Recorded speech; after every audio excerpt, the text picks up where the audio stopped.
2001年的9月30日，这天是个星期天。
他承认那是。大家好，我是 Will， 欢迎来到 X 调查。今天我们来讲一起非常精彩的金矿诈骗案。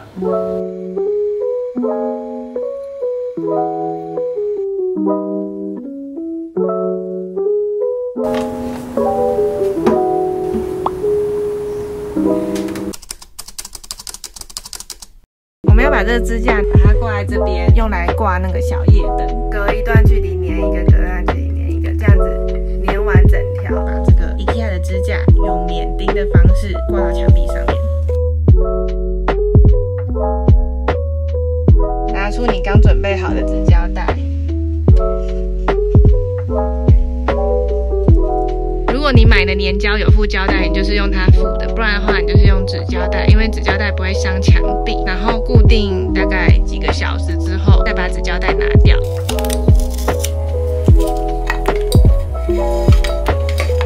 当我的插头不够长的时候，买这种开关延长线就可以把它延长了。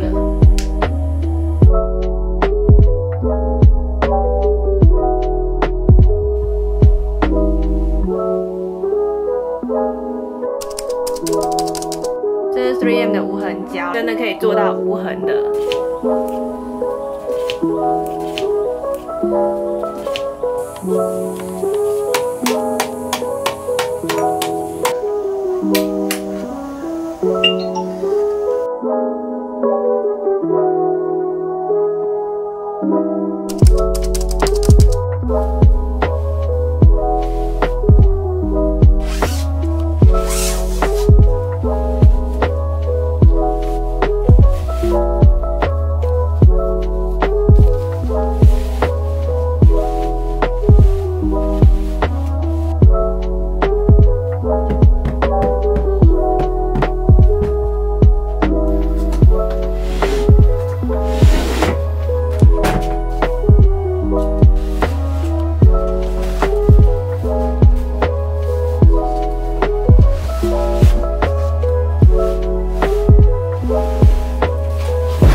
前的影片播出之后呢，有非常多的人希望我可以公开我自己的床垫，还有介绍我那台投影机，就都会来跟大家讲。床垫这个东西，它就是非常个人的，每个人喜欢的睡感都不一样，所以要选到你自己喜欢的床垫，你要先知道你自己喜欢什么样的睡感。像我呢，我就是非常不喜欢太软的床垫，睡了整个人会陷下去那种床垫，我非常不喜欢。那我自己最喜欢的睡感呢，是要有点像记忆床垫那样，就是躺下去的时候有点低反发的效果，这种是我最喜欢的。可是通常这一种记忆床垫就会有太软没有支撑性的问题，所以呢，我一直很难找到一张100%完美的床垫。但是最后呢，还是被我找到了。你要买床，最好还是可以试躺是最好的。床垫这个东西就是1分钱1分货。今天呢，就是要公开我自己的这张床。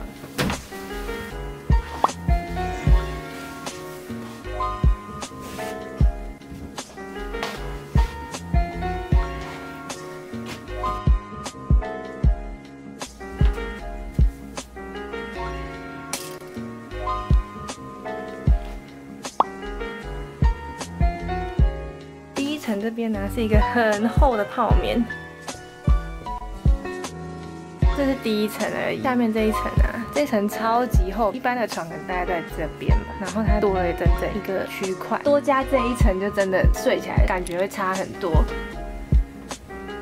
那在挑选床的时候呢，除了你要先知道你自己喜欢的睡感，第二个就是要看床框。床框是我非常注重的一点。外面这一边这一圈它是硬的，所以啊，坐在床框这边是完全可以，甚至可以当椅子坐，它很有支撑力。因为你在下床的时候都一定是从床框那边滑下去的，所以呢，床框的支撑性非常重要。如果床框没有支撑力的话，床很容易就会从床框那边开始塌陷。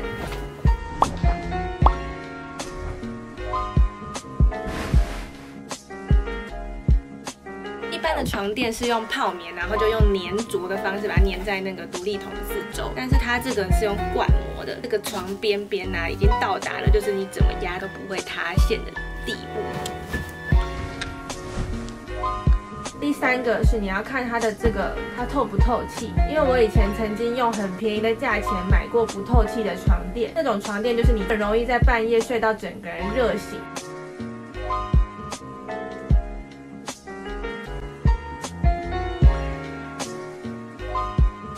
所以呢，挑选床垫最重要的第一个就是你要挑选你自己喜欢的睡感，第二个呢就是你要看它的床框有没有支撑性，第三个呢就是你要看它的床透不透气。照这3点下去看，基本上就可以选到一张你喜欢的好床。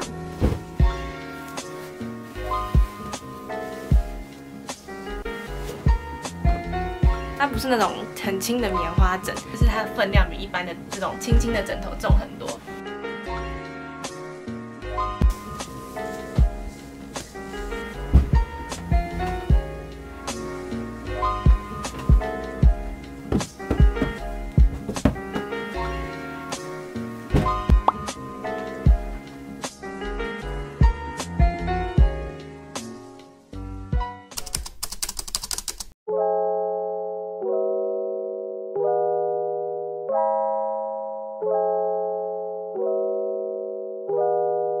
如果有来私讯问我的人，你应该都有收到我的回复，然后我上面有写这个投影机有什么缺点。主要是第一个就是它的这个变压器，但我在实际使用的时候呢，用这个变压器大概用了20到30分钟，这个机器就会有点烫。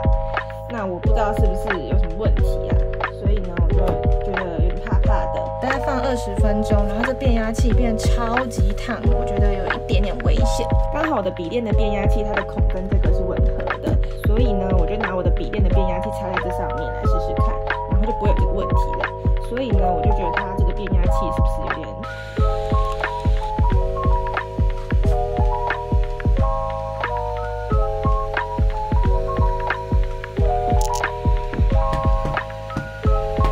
它一定是要插着变压器才能使用，它没有办法说充电使用，这也是我觉得有一点不好的地方。附一个遥控器啊，遥控器还蛮不错的。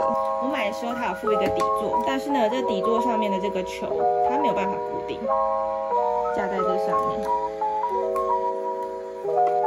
它的角度往上，这边是梯形的，它超级小一台，很轻巧。我觉得它最好的是它可以充电之后使用，不用一定要插着变压器，其实就只要插这一条线。那下面这边有，它还有自己设计那个这个脚架，这台它就有梯形校正，它在一个角度之内的话，那个画面会是长方形的，不会是梯形的。如果你有这种架子的话，它下面这个也是可以锁这个架子。